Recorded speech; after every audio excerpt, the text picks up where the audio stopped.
Hello kids, हम लोग कक्षा 12वीं जीव विज्ञान एनसीईआरटी का 7वां चैप्टर पढ़ रहे हैं विकास। इसके पिछले दूसरे वीडियो में मैंने आपको जैव विकास के प्रमाण बताए हैं, जिसमें समजात, समरूप ये सब अंगों के बारे में हमने चर्चा किया है। अब हम बात करेंगे अनुकूली विकिरण। ये क्या है? देखिए, विकिरण का मतलब होता है फैल जाना और अनुकूलन। तो जब कोई एक प्रजाति के सदस्य अलग अलग जगहों में चले जाते हैं जहां का वातावरण अलग अलग होता है, तो वो उन वातावरणों में अपने आप को अनुकूलित करने के लिए कुछ अलग अलग प्रकार की विशेषताएं अपने शरीर में विकसित कर लेते हैं। इसे हम कहते हैं अनुकूली विकिरण। विकिरित होने के बाद, फैलने के बाद हर जगह के लिए अपने अपने हिसाब से अनुकूलित हो जाना। और वो एक पीढ़ी में नहीं होता, वो कई पीढ़ियां, सैकड़ों पीढ़ियां बीतने के बाद वो अलग विशेषताएं सब में दिखने लगती हैं। जैसे मैंने एग्जाम्पल बताया था आपको कि ये फिंच पक्षी हैं जो गैलापेगोस आइलैंड में पाए जाते हैं, जहां डार्विन ने काम किया था। तो गैलापेगोस आइलैंड एक ग्रुप है द्वीप समूहों का। 21 आइलैंड उसमें है, 21 द्वीप हैं। तो 21 द्वीपों में जो फिंच अलग अलग पाए गए, वो फिंच एक ही प्रजाति के थे, लेकिन उन सभी के जो चोंच थे वो थोड़े थोड़े अंतर के साथ थे। वो इसलिए अंतर था कि उन 21 द्वीपों में जो फिंच थे, उनके जो खाना खाने का ढंग था, वो जो खाना खाते थे उनमें अंतर था। उसके कारण से उनके चोंच में थोड़ा अंतर आ गया था। तो ये एक प्रकार से अनुकूली विकिरण हुआ। डार्विन अपनी यात्रा के दौरान गैलापेगो आइलैंड पे गए थे, द्वीप पे गए थे, जहां पर उन्होंने प्राणियों में से एक आश्चर्यजनक विविधता देखी। क्या विविधता देखी, क्या अंतर देखी? जैसा मैंने कहा वैसा देखा। विशेष रुचिकर बात यह थी कि उन्हें एक काली छोटी चिड़िया, डार्विन फिंच ने उन्हें विशेष रूप से आश्चर्यचकित किया। फिंच जो गौरैया चिड़िया जैसे थी, उन्होंने महसूस किया कि उसी द्वीप के अंतर्गत विभिन्न प्रकार की फिंच भी पाई जाती हैं। जितनी भी किस्मों को उन्होंने परिकल्पित किया था, वे सभी उसी द्वीप में ही विकसित हुई थी। देखिए, तो जितने भी प्रकार के फिंच उन्हें मिले, वो एक ही द्वीप समूह के अंदर विकसित हुए थे, जो अलग अलग 21 द्वीप समूह बटे हुए थे। ये पक्षी मूलतः बीज भक्षी विशिष्टताओं के साथ साथ अन्य स्वरूप में बदलाव के साथ अनुकूलित हुई, और चोंच के ऊपर उठने जैसे परिवर्तनों ने इसे कीट भक्षी एवं शाकाहारी फिंच बना दिया। तो ये पक्षी फिंच जो है मुख्यतः दाने खाता है, जैसे गौरैया चिड़िया दाने खाती है वैसा। लेकिन वो चोंच को सिर्फ नीचे के बजाय थोड़ा ऊपर उठाया, जिससे वो कीड़ों को पकड़ने में भी, कीटों को पकड़ने में भी उनको आसानी होने लगी। तो वो शाकाहारी के साथ साथ मांसाहारी भी बन गए और कीड़े मकोड़े भी खाने लग गए। ठीक है। एक विशेष भूभौगोलिक क्षेत्र में विभिन्न प्रजातियों के विकास का प्रक्रम एक बिंदु से शुरू होकर अन्य भौगोलिक क्षेत्रों तक प्रसारित होने को अनुकूली विकिरण या एडेप्टिव रेडिएशन कहा गया। तो मैंने कहा ना कि एक जगह से निकल के अलग अलग जगह पे गए और उन जगहों के हिसाब से अपने आप को ढाल लिया, अपने आप को अनुकूलित कर लिया, तो उनमें जो बदलाव आया वो अनुकूली रेडिएशन के फलस्वरूप आया। डार्विन की फिंच इस प्रकार की घटना का एक सर्वोत्तम उदाहरण प्रस्तुत करती है, जैसा हमने बताया। एक अन्य उदाहरण ऑस्ट्रेलियाई मार्सुपियल यानी शिशुधानी प्राणियों का है। अधिकांश मार्सुपियल जो एक दूसरे से बिल्कुल भिन्न थे, एक पूर्वज प्रभाव से विकसित हुए और वे सभी ऑस्ट्रेलियाई महाद्वीप के अंतर्गत हुए हैं। देखिए, मार्सुपियल्स कौन है पहले तो ये समझिए। आप कंगारू को जानते होंगे। कंगारू एक मार्सुपियल है, ऑस्ट्रेलिया में ही पाए जाते हैं सभी मार्सुपियल्स। इनके जो बच्चे होते हैं वो अविकसित बच्चे पैदा होते हैं, जिनके शरीर के अंग सही ढंग से विकसित नहीं हुए रहते हैं। इसलिए इनको हम ओवोविविपेरस कहते हैं। जैसे हमारे बच्चे हैं वो पूर्ण विकसित होते हैं, सब हाथ पैर, आंख, मुंह, कान, अंग सब बने हुए होते हैं। हम लोग विविपेरस हैं। कुछ जो अंडे पैदा करते हैं वो ओविपेरस होते हैं, लेकिन जो अंडे भी नहीं पैदा करते, शिशु पैदा करते हैं, लेकिन शिशु अविकसित होता है, ऐसे पैदा करते हैं जैसे कंगारू। तो उन्हें हम ओविपेरस और विविपेरस के बीच का मानते हैं, उसे हम कहते हैं ओवोविविपेरस, उसको हम कहते हैं। कंगारू उसी में आता है। तो ये लोग क्या करते हैं अपने अविकसित बच्चे को यहाँ पर पेट के पास एक थैलीनुमा संरचना होती है, उसमें वो लोग रख लेते हैं। उस थैलीनुमा संरचना को मार्सुपियम कहते हैं, मार्सुपियम, उसमें वो रख लेते हैं और वहीं पर उसका पालन पोषण करते हैं। ठीक है, वहीं पर दूध वगैरह पिलाते हैं। तो ये जो मार्सुपियल एनिमल्स हैं, वो कई प्रकार के एनिमल्स वहां पर पाए जाते हैं। तो उसी महाद्वीप में, ऑस्ट्रेलिया एक बड़ी महाद्वीप है, उसमें जो अलग अलग एरिया में मार्सुपियल्स पाए गए, वो एक ही पूर्वज से पैदा हुए थे, लेकिन वो अलग अलग जगहों पे जाकर के थोड़े थोड़े बदलाव के साथ वो विकसित हो गए। तो ये भी एक अनुकूलीकरण का उदाहरण है। जब एक से अधिक अनुकूलीकरण एक अलग थलग भौगोलिक क्षेत्र में यानी भिन्न आवासों का प्रतिनिधित्व करते हुए प्रकट होते हैं, तो इसे अभिसारी विकास कहा जाता है। अभिसारी, जो एक ही तरह से विकसित हुए, मतलब उनका विकास अलग अलग जगहों पे हुआ लेकिन एक ही तरीके से हुआ, तो अभिसारी। ऑस्ट्रेलिया के अपरा स्तनी जंतु भी इसी प्रकार के स्तनधारियों की किस्मों के विकास में अनुकूली विकिरण प्रदर्शित करती हैं। अब ये आ गया विविपेरस जंतु, जो विकसित जंतु को पैदा करते हैं, बच्चे को पैदा करते हैं हमारे जैसे। तो ये भी ऑस्ट्रेलिया में पाए गए हैं और ये भी उसी तरह के विकास को प्रदर्शित करते हैं अलग अलग एरिया में जाके, जिनसे प्रत्येक मेल खाते मार्सुपियल, उदाहरण अपरा स्तनी भेड़िया तथा तस्मानियाई वुल्फ मार्सुपियल के समान दिखते हैं। तो जिस एरिया में मार्सुपियल है उसी एरिया में विविपेरस भी है, तो दोनों लगभग एक जैसे रहेंगे, ऐसा है, देखिए इसमें। ठीक है, ऑस्ट्रेलिया के शिशुधारी प्राणियों के अनुकूली विचरण। तो ये सब देखिए, तस्माई भेड़िया, बाघ बिल्ली, परित चींटीखोर, शिशुधारी चूहा, कंगारू, वोम्बैट, बैंडिकूट, कोआला, शिशुधारी छछूंदर और सर्पा ग्लाइडर, ये एक्चुअली शिशुधारी प्राणी है, मतलब मार्सुपियल। अभी बताया ना मैं, कंगारू मार्सुपियल है, ये देखिए। तो ये अलग अलग एरिया में ऑस्ट्रेलिया के अलग अलग एरिया में विकसित हुए, लेकिन इनमें एक कॉमन बात जो थी वो मार्सुपियम थी, जिसमें ये अपने बच्चे को रखते हैं। मार्सुपियम पेट के पास रहता है। ठीक है, इस तरह से हुआ। तो अलग अलग एरिया में भी जाकर के ये एक ही प्रकार से मार्सुपियम डेवलप किए, लेकिन बाकी विशेषताएं उस एरिया में अलग टाइप की बनी। ठीक है, अब है जैव विकास। जैव विकास को समझने के लिए विशेषकर लैमार्क का सिद्धांत, जिसको हम कहते हैं उपार्जित लक्षणों की वंशावत की, और दूसरा डार्विनवाद, जो हम कहते हैं जिसको प्रकृति वर्णनवाद। ये दोनों को हमको पढ़ना है।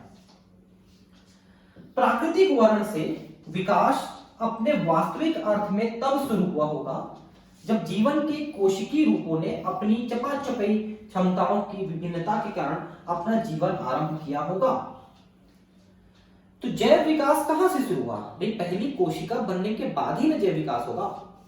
और जो कोशिका है अपनी उपापचयी क्रियाओं के द्वारा आगे बढ़ता चला गया, उसमें विकास होता चला गया, चीजें विकसित होती चली गई, और एक सरल जीव से एक जटिल जीव का निर्माण होता चला गया।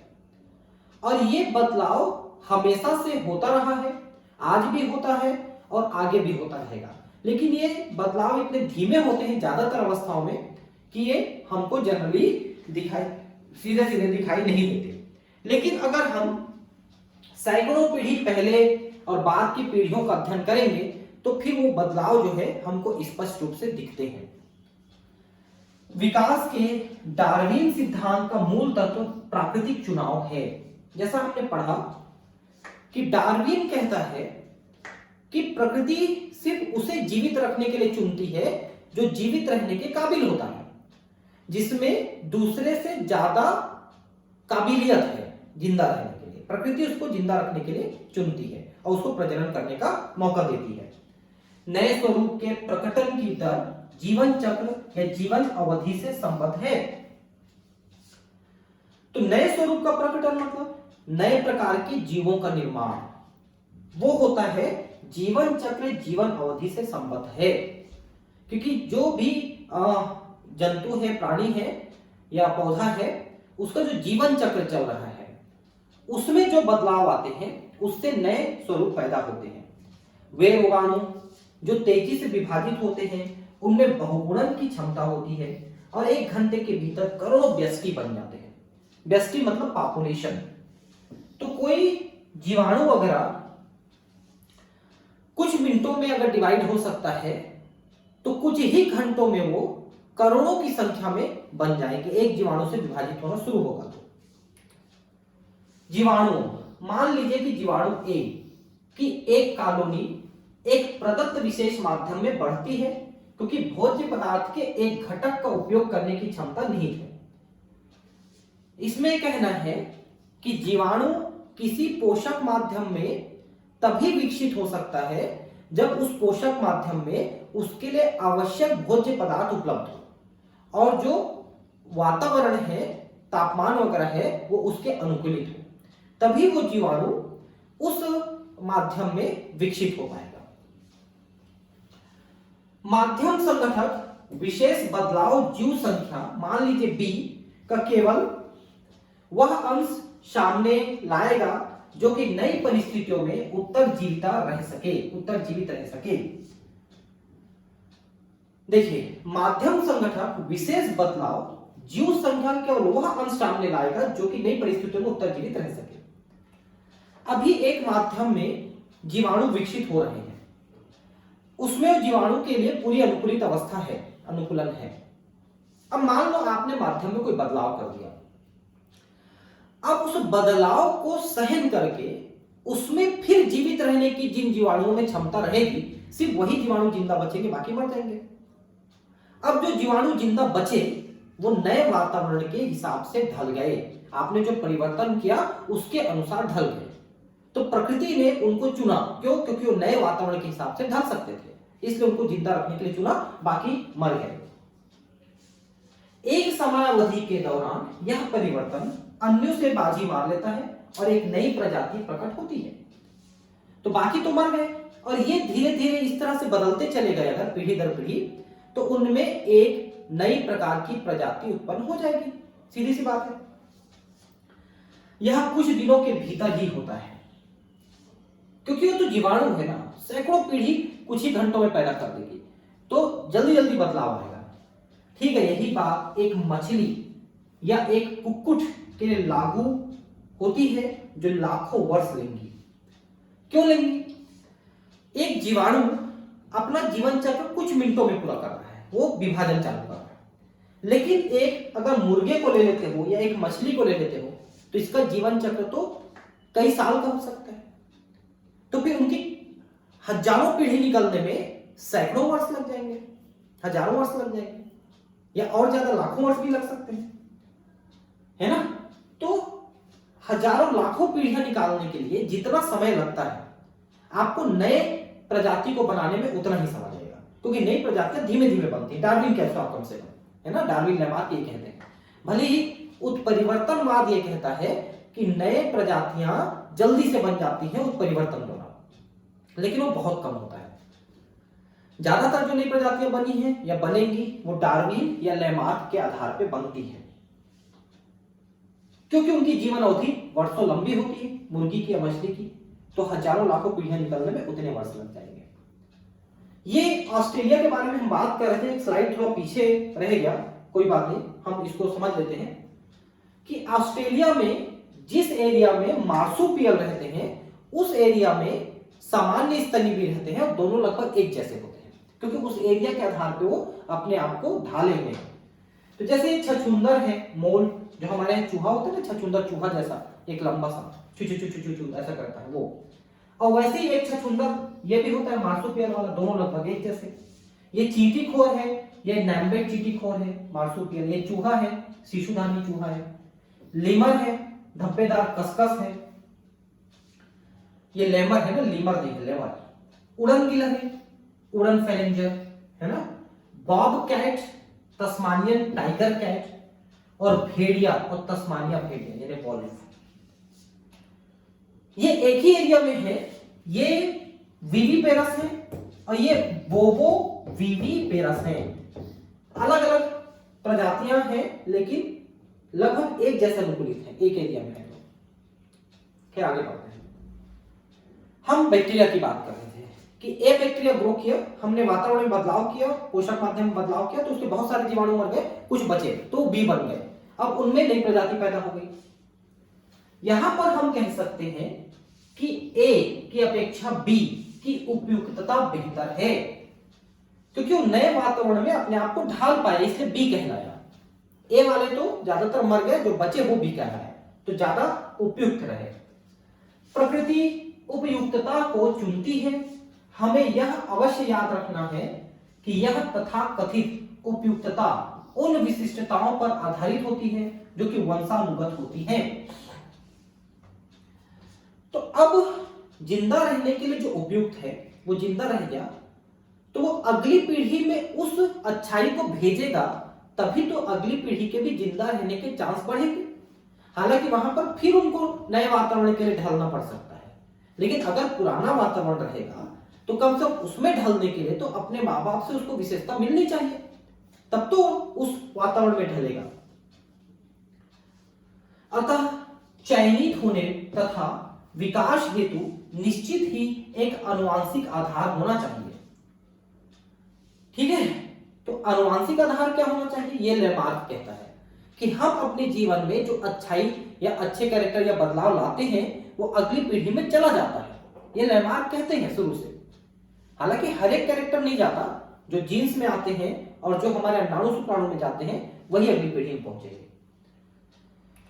दूसरे शब्दों में, कुछ जीव प्रतिकूल वातावरण में जीवित रहने में बेहतर अनुकूलित होते हैं। तो प्रतिकूल वातावरण में जो जीवित रहने के अनुकूलित होंगे वही जीवित रहेंगे और उन्हीं को प्रकृति प्रजनन करने के लिए मौके देती है। ठीक है, अनुकूलन क्षमता वंशानुगत होता है। भाई आप अपने आप को देखिए, आप जहां पर रहते हो वहां पर आपको कोई ज्यादा दिक्कत नहीं हुई, क्यों? क्योंकि आपके माँ बाप वहां पर रहते थे, आप शुरू से वहां पर हो, आपके माँ बाप से आपको जीन्स मिल गए जो वहां पर रहने के लिए उपयुक्त है, ऐसा है। इसका आनुवांशिक आधार होता है अनुकूलनशीलता और प्रकृति द्वारा वर्ण की अंतिम परिणाम उपयुक्तता होती है। तो प्रकृति ने आपको चुना, क्यों चुना? क्योंकि आप में वो विशेषताएं थी जो वहां पर जीवित रहने के लिए चाहिए थी, तो आप वहां पर जीवित रहने के लिए उपयुक्त पाए गए, ये आपकी उपयुक्तता है। शार्बनी अवरोहण और प्राकृतिक वर्ण विकास के डार्विनवाद की दो मुख्य संकल्पनाएं हैं। देखिए, ये survival of the fittest, natural selection, इन सब को हम यहां पर बात करेंगे। चित्रों को भी हम देखेंगे। देखिए, डार्विन से पहले लैमार्क में, ये एक फ्रांसीसी प्राकृतिक विज्ञानी थे लैमार्क। अब देखिए, फ्रांस के थे ना लैमार्क, ऐसी चीजों को याद रखना है नीट के लिए। ने कहा था कि जीव रूपों का विकास अंगों के उपयोग एवं अनुपयोग के कारण हुआ। मतलब क्या कहा? कि जीवों ने जिस अंग का ज्यादा उपयोग किया वो अंग विकसित होता चला गया। जैसे हमारा ब्रेन विकसित होता चला गया, हाथ विकसित होते चले गए, लेकिन वे अंग जिनका हमने प्रयोग नहीं किया, जीवों ने प्रयोग नहीं किया, वो अविकसित होते चले गए। जैसे हमारा पूंछ गायब हो चुका, हमारे शरीर में बाल बहुत कम हो गए, ऐसा। उन्होंने जिराफ का उदाहरण दिया। जिराफ पहले क्या था? छोटा बकरी जैसा एनिमल था। जब नीचे के घास फूस खत्म होने लग गए तो वो ऊपर के पत्तों को खाने के लिए गर्दन को, पैर को ऐसे खींचने की कोशिश करता था। तो उसी लिए उसकी पीढ़ी दर पीढ़ी गर्दन और अगले पैर लंबे होते चले गए, क्योंकि वो नए वातावरण के लिए अपने आप को ढालने के लिए वो गर्दन को लंबा करता चला गया। जिराफ ने ऊंचे पेड़ों के फुनगियों की पत्तियों को चरने के लिए अपने गर्दन की लंबाई बढ़ाकर अनुकूलन किया ताकि ऊपर के पत्तों को खा सके। इस लंबी गर्दन की प्राप्ति की विशिष्टता को उत्तरवर्ती संततियों को प्रदान किया और वर्षों वर्ष बाद जिराफ ने धीरे धीरे इतनी लंबी गर्दन को प्राप्त किया। जैसे मान लो इस पीढ़ी में अपनी गर्दन को 1 मिलीमीटर लंबी कर लिया तो उसकी अगली पीढ़ी अपने आप उतनी लंबी पैदा होगी। फिर उसने 1 मिलीमीटर और बढ़ाया तो उसकी अगली पीढ़ी उतनी पैदा होगी। फिर उसने 1 मिलीमीटर और बढ़ाया, ऐसा। तो पीढ़ी दर पीढ़ी दर पीढ़ी लाखों वर्षों में जिराफ ने अपनी गर्दन को इस तरह से बढ़ा करके इतना लंबा कर लिया, क्योंकि पीढ़ी दर पीढ़ी वो लंबा होता चला गया। आज इस अटकलबाजी पर कोई विश्वास नहीं करता। अब ये तो केवल अटकलबाजी है ना, कि हमने लंबा किया गर्दन को खींच के तो लंबा होता चला गया। अरे कैसे खींचोगे, कैसे लंबा करोगे, बताओ? ऐसे नहीं होता यार। वो म्यूटेशन से हुआ होगा, अपने आप हुआ होगा, कुछ कारणों से हुआ होगा, ऐसे खींचने से लंबा नहीं होगा। क्या विकास एक प्रक्रम है अथवा एक प्रक्रम का परिणाम है? क्या वो प्रक्रिया है या प्रक्रिया हो गई, उसका परिणाम हम देख रहे हैं। आज हम जो दुनिया देख रहे हैं, चाहे वह अचेतन हो या चेतन, यह केवल विकास की क्रमिक कहानी है। अचेतन के लिए, अचेतन हम जनरली पादपों के लिए उपयोग करते हैं, चेतन हम लोग जनरली प्राणियों के लिए उपयोग करते हैं। कोई नर्वस सिस्टम नहीं है पादपों में। हालांकि अभी कुछ रिसेंट जो स्टडीज हैं, जो अभी आधुनिक जो विज्ञान है, उसने कुछ पाया है कि पौधों में भी सेंसेशन होता है, वो भी महसूस करते हैं। जब हम दुनिया की इस कहानी की व्याख्या करते हैं तो हम विकास को एक प्रक्रम के रूप से वर्णित करते हैं। ठीक है, विकास एक प्रक्रम है जो लगातार चलते रहता है, आज भी चल रहा है, हम में आज भी बदलाव हो रहे हैं। दूसरे शब्दों में, जब हम पृथ्वी पर जीवन की कहानी का वर्णन करते हैं, तब हम विकास के प्राकृतिक चुनाव नामक एक प्रक्रम के परिणामों की व्याख्या करते हैं। तो जीवन किस तरह से बना, किस तरह से आगे बढ़ा, कैसे विकास हुआ, ये हम प्रकृति के चुनाव के आधार पर व्याख्या करते हैं कि प्रकृति बेहतर गुणों वाले को चुनती चली गई और परिणाम ये हुआ कि वो आगे बदलते चले गए और बेहतर होते चले गए उस वातावरण के लिए। तो नए प्रजातियां उससे बनती चली गई। हम अभी तक पूरी तरह से स्पष्ट नहीं है कि हम विकास और प्राकृतिक चुनाव को एक प्रक्रम के रूप में देखें या फिर अग्रात प्रक्रमों के अंतिम परिणाम के रूप में देखें। किस रूप में हम इसको डिफाइन करें, अभी तक समझ में नहीं आया कि क्या एक प्रक्रम है या प्रक्रम के द्वारा बना हुआ परिणाम है, और ये प्रक्रम चल रहा है कि नहीं। तो ज्यादातर मानते हैं कि प्रक्रम आज भी चल रहा है।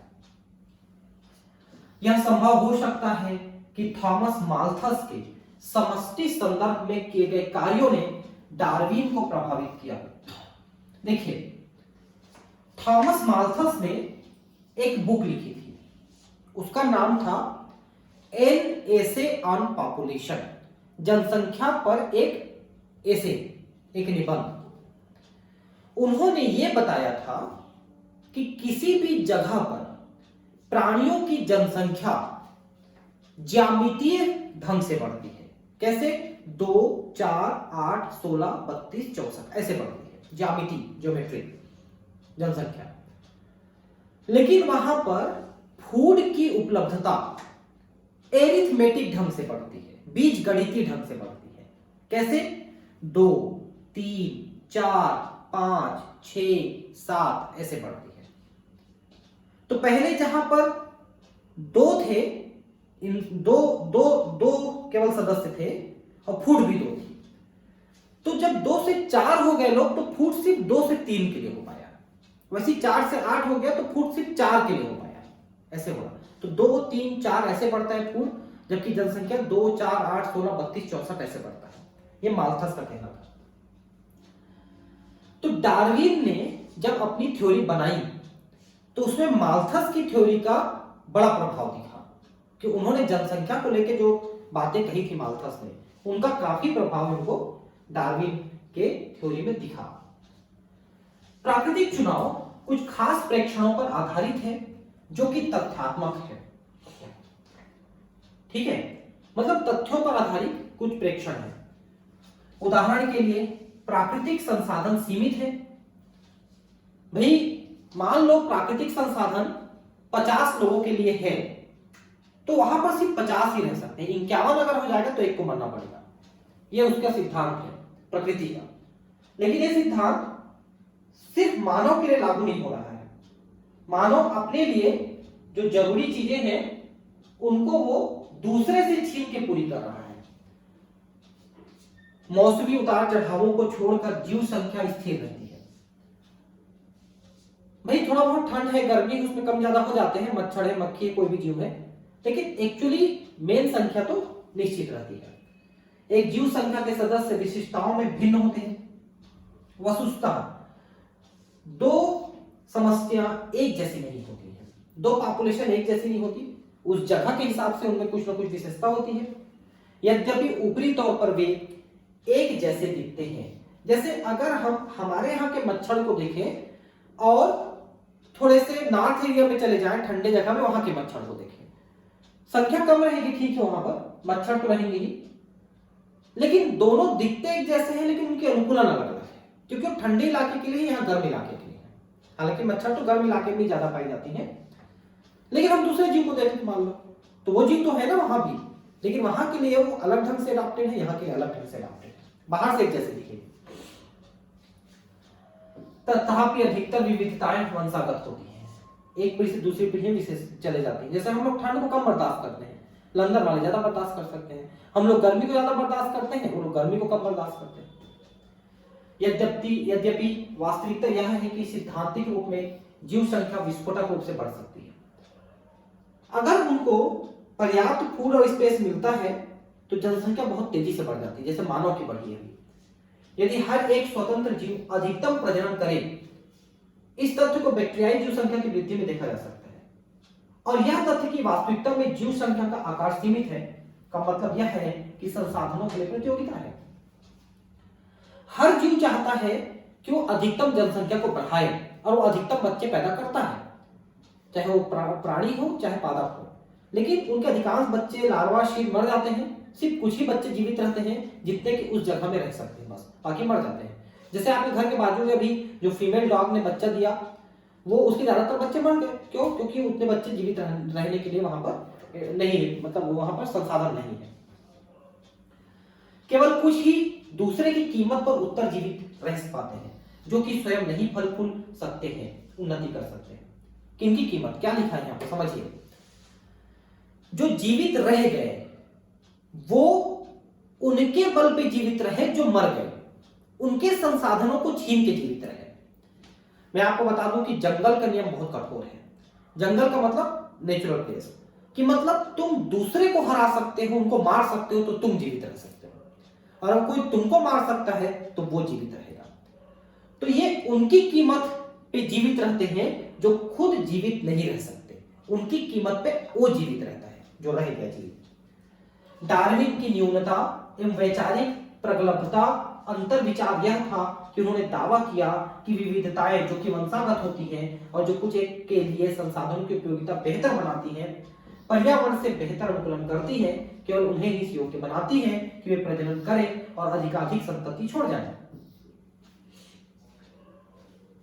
डार्विन की न्यूनता और वैचारिक प्रगल्भता और अंतर विचार क्या कहते हैं डार्विन? कि प्रकृति उन्हीं को चुनती है जो जीवित और प्रजनन के लायक हो, और उन्हीं को प्रजनन करने के लिए छूट देती है। इस प्रकार से एक समयावधि के दौरान बहुत सारी पीढ़ियों के बाद उत्तरजीवी अधिकाधिक संततियां छोड़ जाएंगे और वे जीव संख्या की विशेषताओं में से एक बदलाव होंगे और इस तरह पैदा होने के लिए नए स्वरूप प्रकट होते हैं।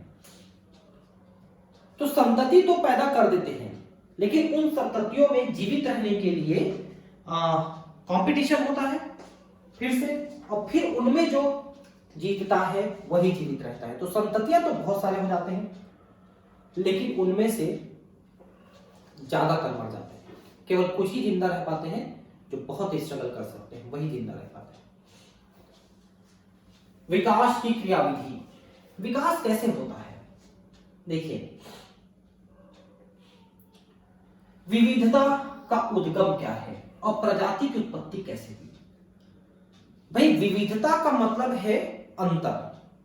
अलग अलग एरिया में एक ही प्रजाति के जो सदस्य हैं वो थोड़े अलग अलग हो जाते हैं। जैसे हम लोग हैं, है ना, लंदन का व्यक्ति है, अमेरिका का व्यक्ति है, नाइजीरिया का व्यक्ति है, साउथ अफ्रीका का व्यक्ति है, सब हम लोग थोड़े अलग अलग नहीं दिखते हैं। क्यों? क्योंकि अलग अलग जगहों पे रहते हैं, है ना।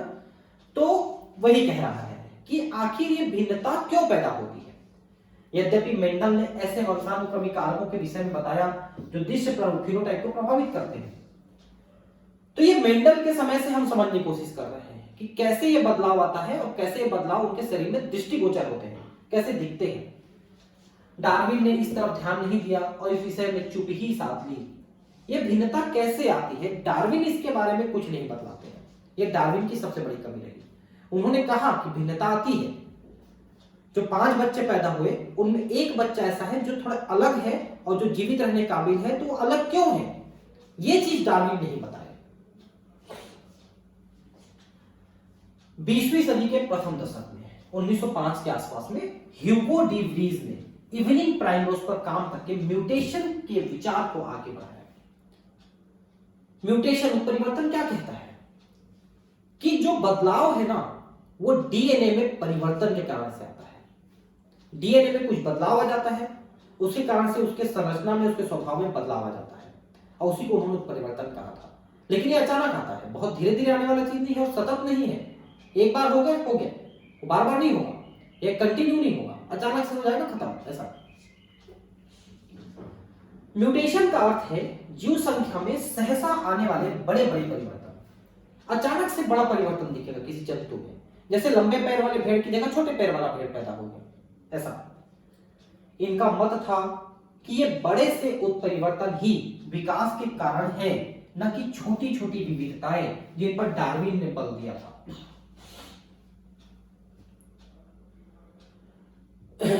तो डार्विन का कहना था कि परिवर्तन धीरे धीरे होता है। उत्परिवर्तनवाद में ह्यूगो डी व्रीज का कहना था कि परिवर्तन अचानक और बड़ा होता है। उत्परिवर्तन यादृच्छिक और दिशाहीन होते हैं, मतलब उत्परिवर्तन कभी भी कुछ भी कहीं पर भी हो सकता है और एक बार होकर रुक जाएगा, सतत नहीं होता। जबकि डार्विन की विविधताएं छोटी छोटी और दिशावान होती हैं, मतलब कंटिन्यू बदलाव आता चला जाएगा, पूंछ छोटा होता चला जाएगा, ब्रेन बड़ा होता चला जाएगा, ऐसा कंटिन्यू होता चला जाएगा। डार्विन के लिए विकास क्रमबद्ध होता है, मतलब चलते रहता है विकास, जबकि डी व्रीज के अनुसार उत्परिवर्तन ही प्रजाति की उत्पत्ति का कारण है और यह अचानक और एक बार में होने वाला परिवर्तन है। इन्होंने इसे साल्टेशन, विशाल उत्परिवर्तन का बड़ा कदम बताया। देखिए, बड़ा परिवर्तन आया, बड़ा बदलाव आया, एक साथ आया, उसे म्यूटेशन, उसी को साल्टेशन कहते हैं। समष्टि आनुवंशिकी में किए गए बाद के अध्ययनों से इसमें स्पष्टता आ गई। समष्टि मतलब पॉपुलेशन, जनसंख्या, उसकी जो हम हेरिडिटी पढ़ते हैं उसका जब अध्ययन किए तो हमको ये जो डी व्रीज का उत्परिवर्तनवाद है, इसमें भी काफी हद तक सच्चाई नजर आई कि हाँ ऐसा होता है, अचानक परिवर्तन होता है जीवों में।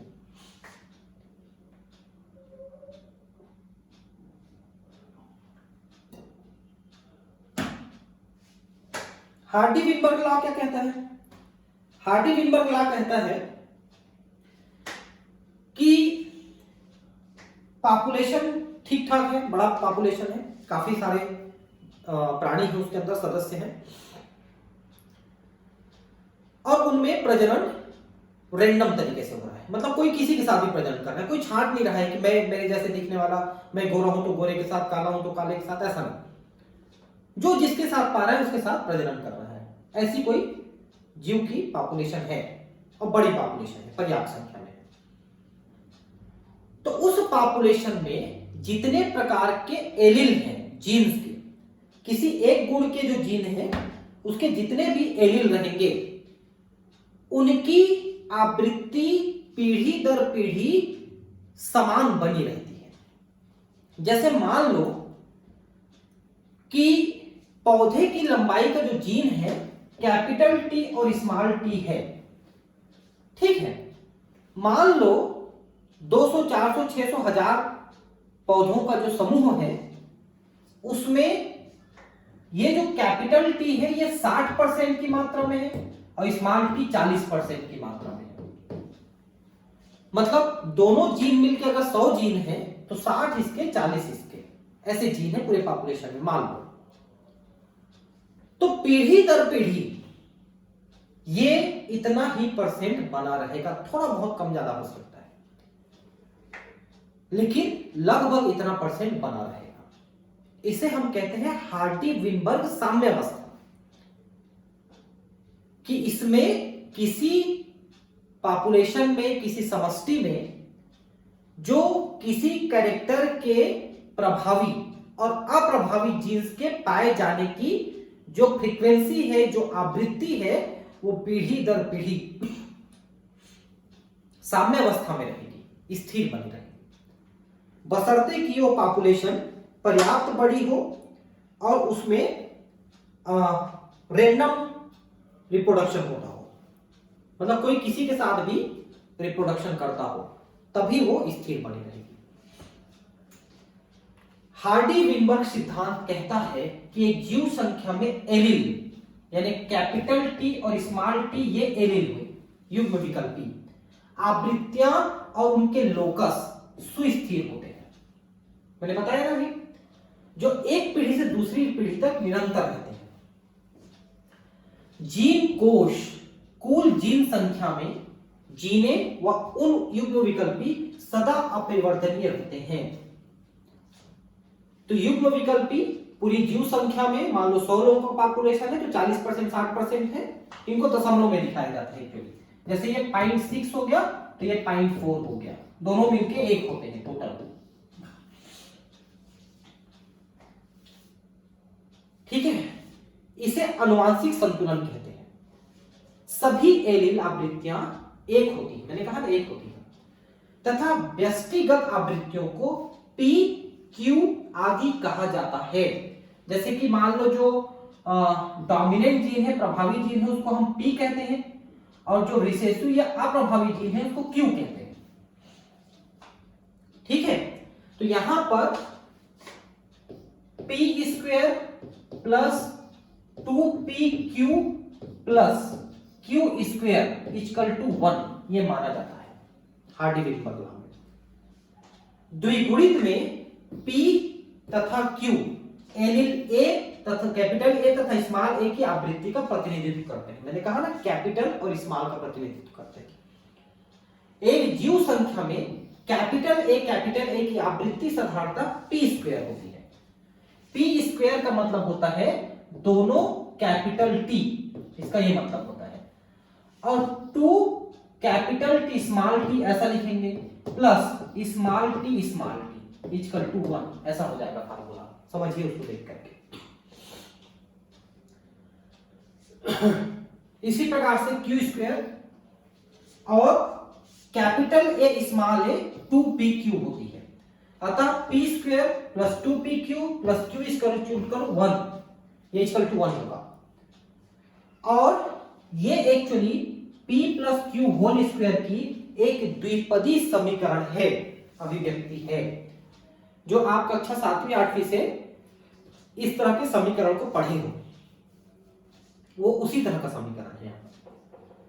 ठीक यही जब नापी गई आवृत्ति अपेक्षित मान से भिन्न होती है, यह भिन्नता दिशा विकासीय परिवर्तन की व्यापकता का संकेत करती है। तो देखिए, जब ये आवृत्ति फिक्स चलते रहती है तब तो ठीक है, लेकिन मान लो ये आवृत्ति बदली, बहुत ज्यादा बदल गई। कैसे बदल सकती है कि जो अप्रभावी जीन है उनकी संख्या अचानक से घटने लग जाए, या प्रभावी जीन की संख्या अचानक से घटने लग जाए, या किसी जीन की अचानक से संख्या बढ़ने लग जाए, तो जो हम अपेक्षित मान यहां पर समझ रहे हैं कि इतना होना चाहिए पीढ़ी दर पीढ़ी, वो बिगड़ जाता है। का मतलब यह है कि उस पॉपुलेशन में कोई बड़ा बदलाव हो रहा है, उसमें कोई गुण नया आ रहा है या कोई पुराने गुण नष्ट हो रहे हैं। तो हो सकता है वो पॉपुलेशन अस्थिर हो जाए, या तो पॉपुलेशन बहुत ज्यादा विकसित हो जाएगा या फिर नष्ट हो जाएगा, ऐसा भी हो सकता है, या फिर थोड़ा डिस्टर्ब होने के बाद फिर से स्टेबल हो जाए, ऐसा भी हो सकता है। आनुवंशिक साम्यता में विभिन्नता, जैसे कि एक जीव संख्या में एलील की आवृत्ति में परिवर्तन के परिणाम स्वरूप विकास होता है। तो विकास तो तभी होगा जब हम किसी जीन में परिवर्तन करेंगे, उसकी संख्या कम ज्यादा करेंगे। 5 घटक हार्डी-विनबर्ग साम्यता को प्रभावित करते हैं। ये है जीन पलायन या जीन प्रवाह, मतलब कि जो अप्रभावी या प्रभावी जीन वाले वहां पर जो सदस्य हैं वो कहीं दूसरे जगह चले गए, तो उस प्रभावी या अप्रभावी जीन की संख्या वहां कम हो जाएगी उस पॉपुलेशन में। आनुवंशिक विचलन, विचलन का मतलब होता है कम ज्यादा हो जाना किसी कारण से। उत्परिवर्तन, किसी जीन में परिवर्तन हो जाए। आनुवंशिक पुनर्योग मतलब कॉम्बिनेशन बदल जाए जीन्स का। तथा प्राकृतिक वर्ण, मान लो प्रकृति किसी एक प्रकार के जीन के वाले ही सदस्य को जिंदा रखती हो, दूसरे जीन वाले मर जाते हो, तो दूसरा जीन वाला खत्म होता चला जाए, वो खत्म हो जाएगा। जब जीव संख्या का स्थान परिवर्तन होता है तो जीन आवृत्तियां भी बदल जाती है। भाई जीव संख्या बदल रहे हैं, प्रभावी अप्रभावी जीन वाले, तो फिर आवृत्ति भी बदलेगी। आवृत्ति तो स्थिर तब रहेगी ना जब दोनों प्रकार के जीव बराबर रहेंगे वहां पर। यह दोनों मौलिक तथा नई जीव संख्या में होता है। नई समष्टि में नई जीनें और एलील युग्मविकल्प की जोड़ दी जाती है और पुरानी समष्टि से घट जाती है। तो नए प्रकार के जीन वहां पर जो परिवर्तन से बने हैं, बदलाव से बने हैं, वहां पर वो नए शामिल हो जाएंगे और पुराने वहां पर कम हो जाएंगे। यदि यह जीन स्थानांतरण बार बार होता है तो जीन प्रवाह संभव हो जाता है। जीन प्रवाह मतलब दूसरे जगह जाना जीन्स का। यदि यह परिवर्तन संयोगवश होता है तो आनुवंशिक अपवाह जेनेटिक ड्रिफ्ट कहलाता है। देखिए जेनेटिक ड्रिफ्ट का क्या मतलब होता है। जेनेटिक ड्रिफ्ट एक्चुअली छोटे पॉपुलेशन में ज्यादा देखने को मिलती है कि छोटे पॉपुलेशन में कम सदस्य में कुछ विशेष प्रकार के जो गुण हैं जो वहां पर काम के गुण नहीं है, उनके जीन्स धीरे धीरे उस जनसंख्या से कम हो जाता है, विलुप्त हो जाता है। तो जनरली जेनेटिक ड्रिफ्ट जो है ना अप्रभावी जीन्स में ज्यादा होता है। अप्रभावी जीन धीरे धीरे खत्म होने लगते हैं, उसे जेनेटिक ड्रिफ्ट कहते हैं।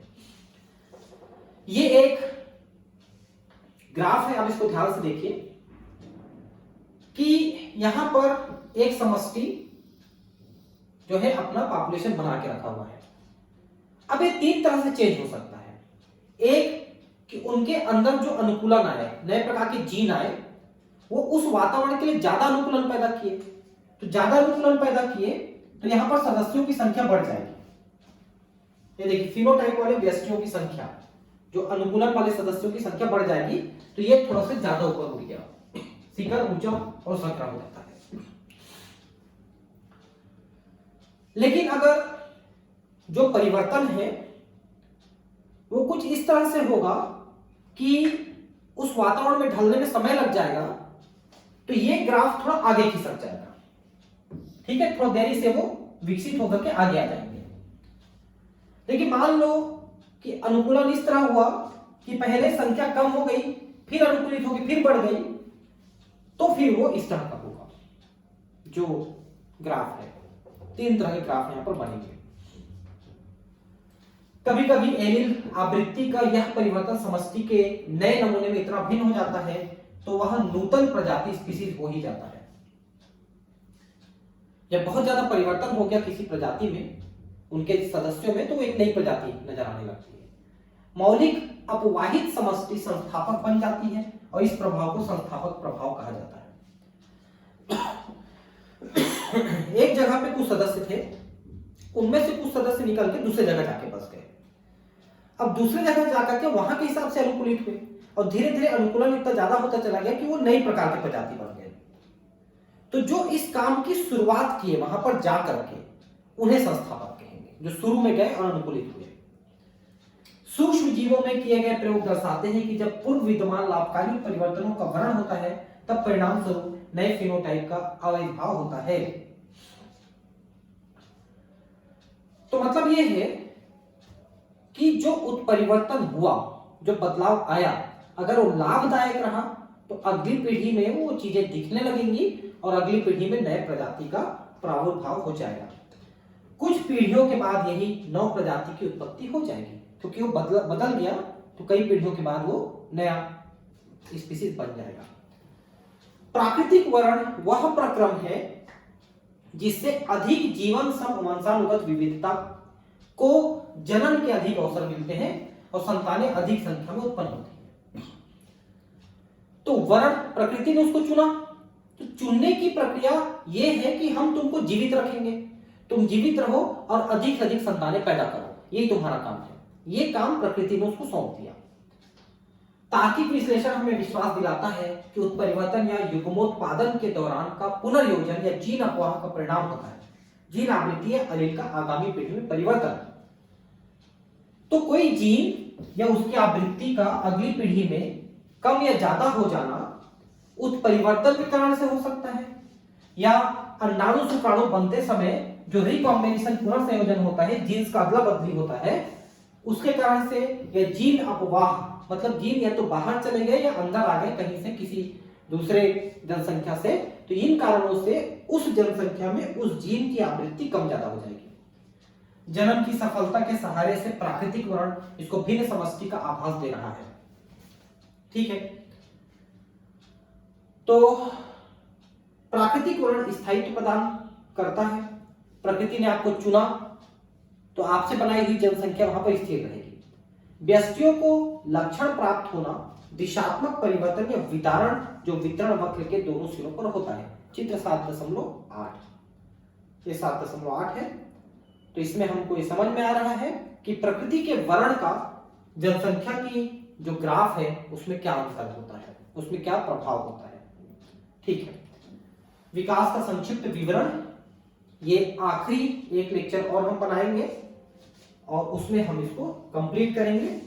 54 लेक्चर है, 43 लेक्चर हो चुका है, 10-12 स्लाइड और रहेंगे इसमें। 54 स्लाइड हो चुके, 43 स्लाइड हो चुके हैं, तो आधे घंटे का सिलेबस और बचा। चलिए मिलते हैं अगली क्लास में। Thank you.